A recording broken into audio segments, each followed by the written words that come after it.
حبايبي، شلونكم وشلون صحتكم؟ اليوم راح نسوي طريقة عمل الباكي العراقية، الباكي أو الكوارع.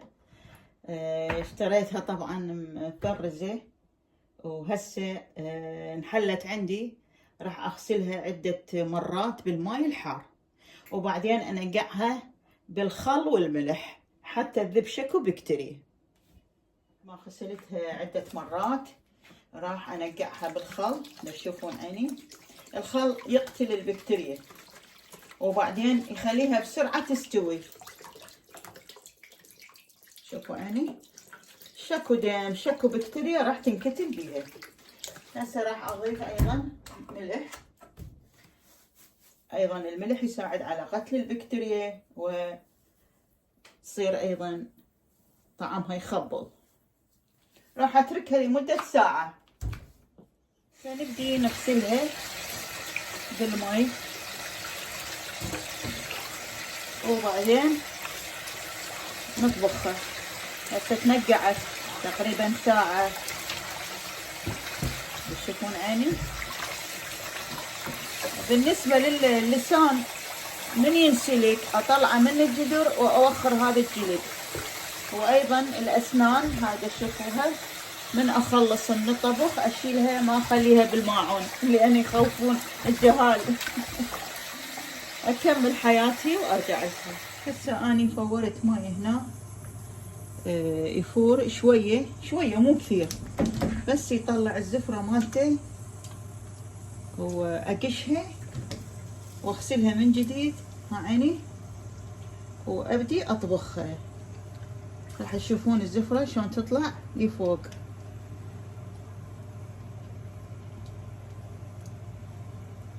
يعني مو كثير تفوروها، شويه حتى لذب بالمونه مالتها قليل، بس تطلع الزفره. هسه نقش هاي الزفره كلها، وبعدين نطلعها من هذا الماي ونغسلها ونطبخها. تشوفون هذا ضروري يطلع، لان هذا زفر مال الدم. زين عيني. تشوفون اثناء ما غسلت راس الباكي طلعت هذن، ضروري طلعوهن. راح نخلي البصل 3، عندنا هنا ثومايه ونوم البصل.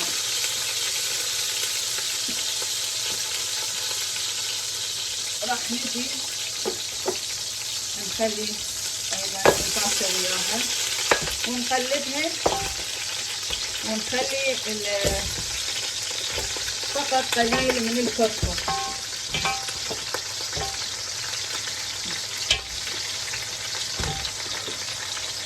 هذا المقدار شوفوا قليل، بس يعطيها لون مو كثير.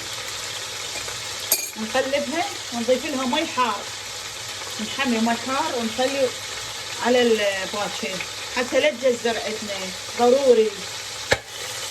يقلبوها شوفوا، وبعدين نضيف المي. هي من هسه ريحتها طيبه تجنن. هسه نضيف المي.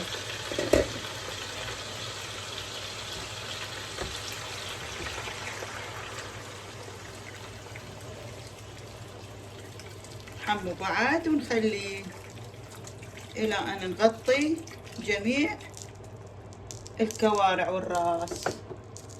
راح احمي بعد واضيف. مصيت الطباخ، وهسه شوفوا الزفر طبعا جدا قليل، فقط على الحواف هنا. هسه امسحه حتى لا ياثر على المرق او التشريب. خافين زين يصير اسود. تشوفون عيني، بس على الوجه جدا قليل. هذا ايضا راح اقشه، ما نريده هذا. شوفوا قلبي هذا بقى قليل، هذا لازم يطلع، لا تخلون ولا اي شيء. هسه كله راح يطوف على سطح المرق، ونحاول نطلعه، لا تبقونه حتى ما تصير زفرة عندكم. طبعا ريحتها تخبل وشكلها يشهي. انتظرونا ان شاء الله من تخلص واقدمها لكم. شوف المنظر عليكم الله. هسه اجى دور الليمون. نضيف الليمون على المروقات هاي الحلوة، وبعدين نضيف الملح، نخليها نص ساعة ونطفيها. وهاي باشتنا الحلوة اللي تجنن قدامكم. انتظرونا بالتقديم ونشوف الجماعة شو يطول رأيهم بالأكلة.